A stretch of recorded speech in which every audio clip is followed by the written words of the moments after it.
Fala galera, tudo bem? Sou o professor Roberto Falcione, professor de História, e em nome da SAI Digital, sejam todos bem-vindos. Vamos dar continuidade a mais uma aula do nosso tema aqui, agora saindo da Alta Idade Média para o Império Bizantino, ok? Aula passada, fiquei devendo para vocês aí um tema. O tema termina com a independência da Escócia. O nome do filme é Coração Valente. Vai lá, vale a pena. 1995, Mel Gibson, clássico do cinema. Bota aí no canal do YouTube pra vocês verem um trecho do filme, ou quem sabe o trailer. Coração de Cavaleiro, Coração Valente. Começa com aquela situação feudal que o professor Roberto falou sobre aquele poder do feudalismo. Tudo bem? Página 613, aula 1, Império Bizantino, retomando, lembrando que é o Império Romano do Oriente. Vamos estudar a organização política, econômica e religiosa. Trabalhando com fontes. Interrogando a alma de Justiniano, está na página, esse conteúdo aqui, 613, meninos. Vocês podem pausar aqui ou ler junto comigo e acompanhando, a ideia é essa, né? Pra vocês acompanharem junto com o livro do SAI. Interrogando a alma de Justiniano, durante seu percurso pelo paraíso, Dante demonstra ter consciência da unidade e a continuidade do Império, simbolizando pela águia que partiu de Troia.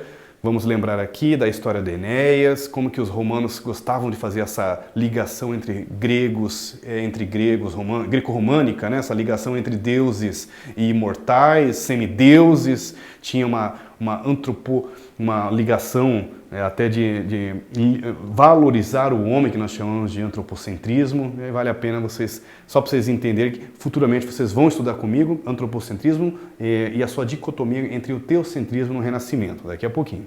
Antes de fixar em Constantinopla, de onde governaria toda a cristandade, para o poeta Bizâncio, personifica a ideia de um império regido, segundo leis, tal como sonhava que o Ocidente fosse governado.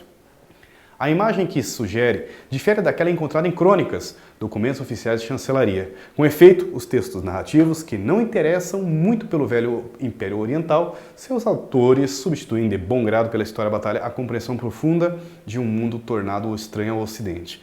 Os documentos oficiais para os dos governantes propõem uma visão mais concreta do outro, uma visão mais fundamentada em relação de força na ideologia que sustenta o exército do poder, o exercício do poder. Assim, as oscilações da imagem de Bizâncio, ao longo dos séculos, resultam de considerações políticas, estratégicas, de interesses religiosos e econômicos que levam o Ocidente primeiro a respeitar a humanização cristã, a humanidade cristã, depois a tratar com indiferença e desprezo o mundo que redescobre com simpatia apenas o tempo do humanismo e do Renascimento. A pergunta é, na citação de Dante, há mudanças de sede do Império Romano? A qual momento da história esse trecho faz alusão? O imperador Teodósio, em 395, ele faz a divisão do Império Romano entre seus dois filhos, o Império Romano do Ocidente, com capital em Roma, e o Império Romano do Oriente, com capital em Bizâncio, né?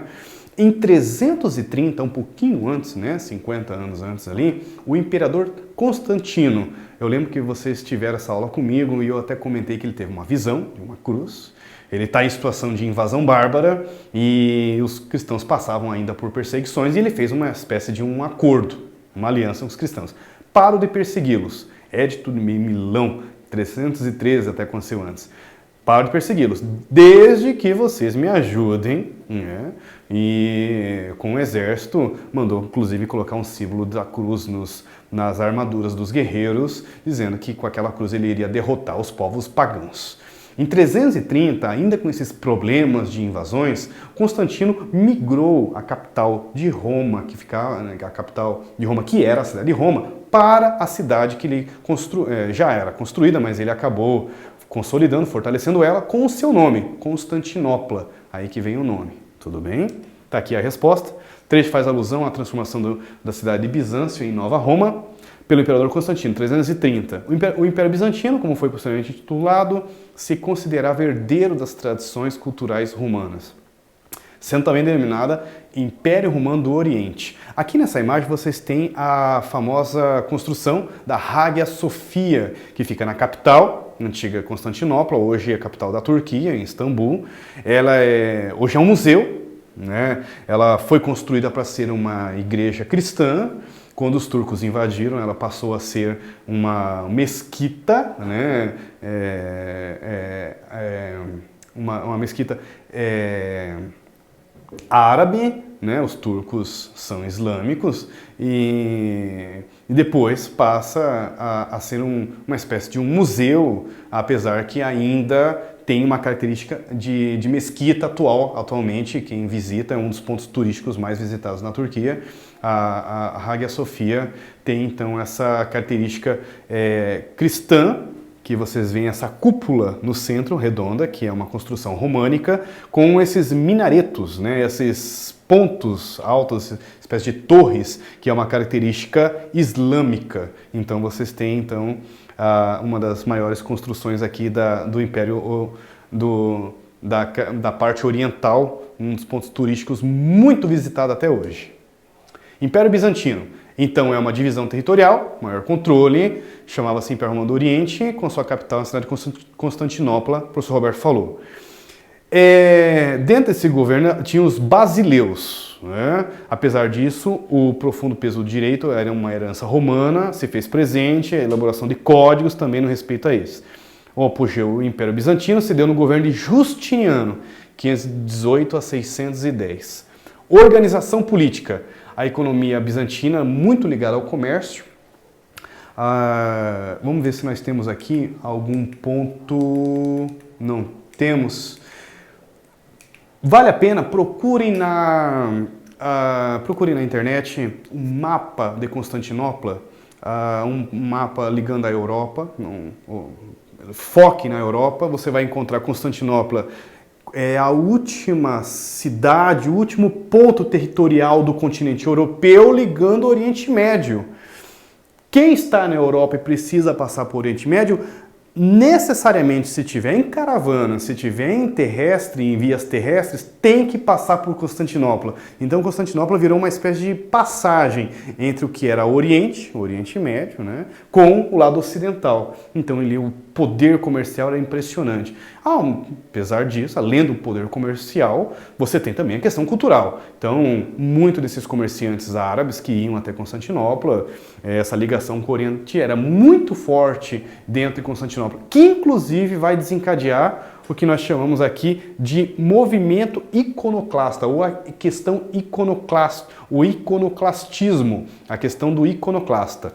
Iconoclasta é a questão das imagens. Começaram a discutir dentro da cristandade, dentro do Império Romano do Oriente, se deveria ter as imagens dentro das igrejas, porque daí as pessoas estavam cultuando as imagens e não mais Jesus Cristo, não mais Deus, estavam cultuando imagens da Nossa Senhora, estavam supervalorizando as imagens dentro da igreja em vez do símbolo divino verdadeiro, né? Em vez da essência divina. E isso acabou criando uma discussão muito forte, uma briga interna, inclusive, sobre isso. E dentro dessa situação, nós também temos em 1095 o Cisma do Oriente. Vale a pena pesquisar, bota lá, Cisma do Oriente, 1095.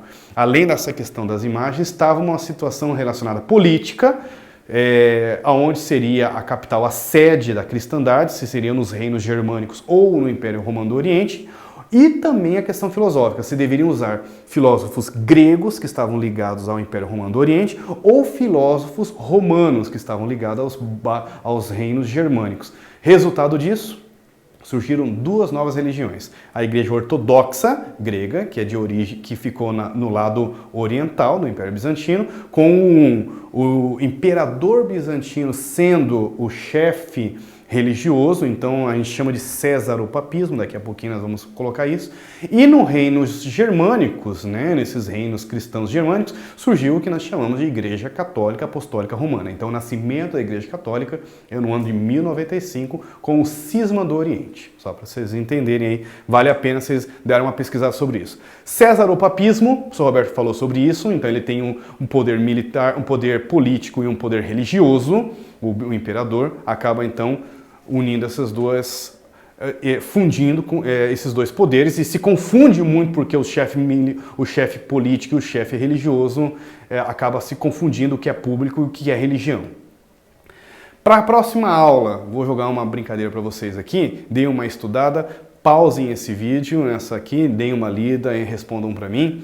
Considerando a seguinte informação sobre o termo bizantino, É essencial lembrar que bizantino não tem conotação étnica, mas civilizacional. O termo bizantino foi vulgarizado apenas a partir do século XVI, depois do desmembramento do Império, que em vida se via como herdeiro e continuador do Império Romano.